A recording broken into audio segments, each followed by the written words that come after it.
This is the sixth video in a series of 9 videos covering the book, The Richest Man in Babylon by George S. Clason.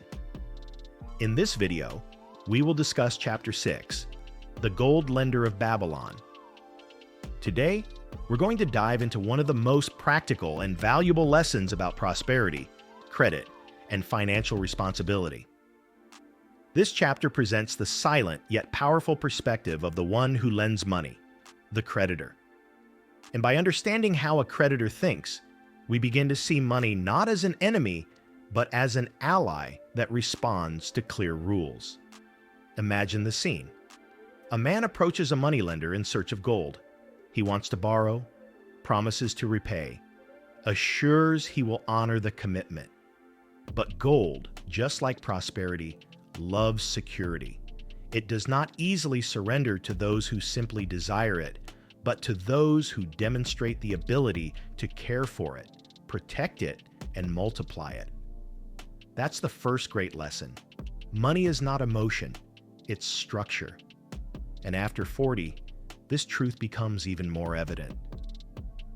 Many people at this stage of life carry marks of the past, debts that piled up, missed opportunities, projects that didn't work out. It's as if maturity comes with a silent pressure. But the chapter reminds us, it's not the past that defines your relationship with money, but how you behave today. The lender observes character, discipline, and prudence. Likewise, prosperity observes habits, consistency, and responsibility. In the chapter, the creditor teaches something profound. Trust those who have a track record, not just intention. This applies to lending money, forming partnerships, offering help. And it also applies to you, with yourself. Does it make sense to trust your own financial promises? Do you do what you say you'll do? Do you save when you promise to save?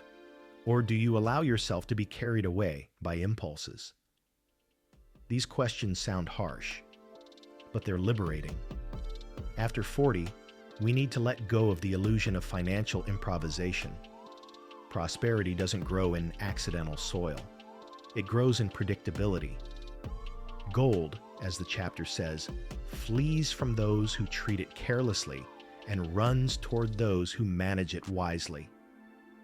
This ancient metaphor perfectly translates the behavior of modern money. If today you feel like money slips through your fingers, it may not be bad luck. It may be the absence of a system. This is a powerful lesson for those rebuilding life in adulthood. The creditor analyzes risk. You should also analyze the risk of your habits. Do you spend before thinking? Do you buy impulsively? Do you fail to record your expenses? These small mistakes turn into large leaks. The chapter also shares Arcad's advice about evaluating collateral. And we're not only talking about material goods. The real guarantee of an individual is their productive capacity, their knowledge, and their reputation. After 40, many believe they are too old to learn something new. But it's exactly at this stage that learning becomes more valuable and generates better returns. Your guarantee today is your ability to generate value. Prosperity is the result of 3 pillars: character, knowledge, and consistency. And the creditor knows this. He lends to those who have a solid foundation, not to those who promise the world. How many times in life have we heard financial promises that never materialized? How much time has been wasted on projects without structure? After 40, we are no longer at the age of betting on luck. We are at the age of building wisely. The chapter also touches on a sensitive point: lending to friends and relatives. The author is clear. Lend only when there is a real guarantee of return. And this is not a cold posture. It's a mature one. Because when money is lost, friendship is often lost as well. Prosperity should never cost relationships. That is emotional balance. And emotional balance is wealth. If you lend without criteria, you move out of guilt. If you lend with criteria, you move out of responsibility. and responsibility is the true language of money. After 40, many feel pressured to help everyone around them. But remember, there is no honor in drowning while trying to save someone who doesn't want to swim. The story also makes it clear that the fear of saying no can destroy your financial future. A wise creditor places love and advice, not in the loan itself. Sometimes, the best help is teaching someone to organize their own finances, not offering money to cover repeated mistakes. This leads us to another powerful lesson. Prosperity is educational. It's not enough to lend money, it's necessary to lend wisdom. Throughout the chapter, we notice that gold feels comfortable in the hands of those who understand its rules. And maybe that's the central point for people in their 40s, 50s, or 60s seeking prosperity. Money has rules. Those who ignore them suffer. Those who respect them prosper. Age is not an obstacle. In fact, maturity is a competitive advantage. Why do banks lend money with interest? Because they understand risk. Why do companies analyze credit?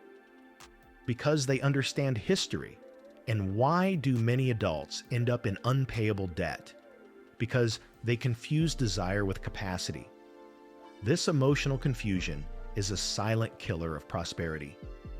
After 40, many financial decisions come loaded with anxiety, rush, and shame. But remember, money doesn't respect emotion, it respects logic. When you demonstrate organization, discipline, and prudence, money begins to trust you. Yes, it sounds symbolic, but it's real.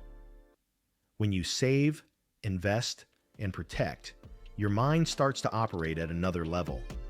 You begin to see opportunities where you once saw problems. Prosperity doesn't start in your wallet, it starts in your mindset. The creditor in the chapter teaches us something about the future. Invest where there is real potential for return. This applies to businesses, courses, relationships, partnerships. If something cannot grow, why invest your energy there? Mature people often carry dead projects for years, hoping for a financial miracle.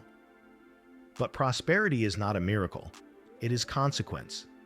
The chapter also highlights the importance of reputation.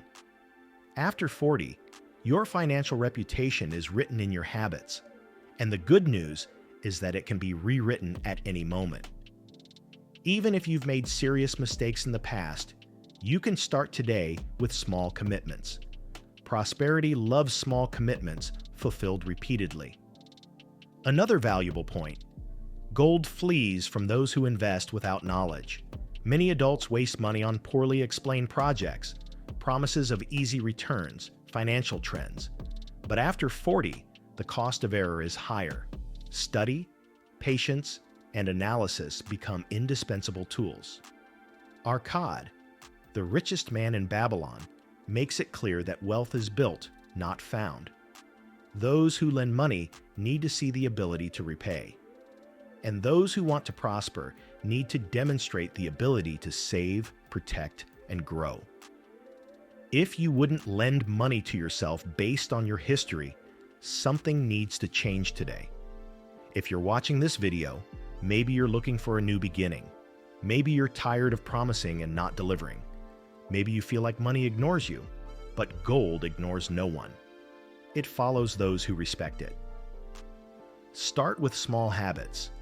Don't lend out of guilt. Don't invest out of anxiety.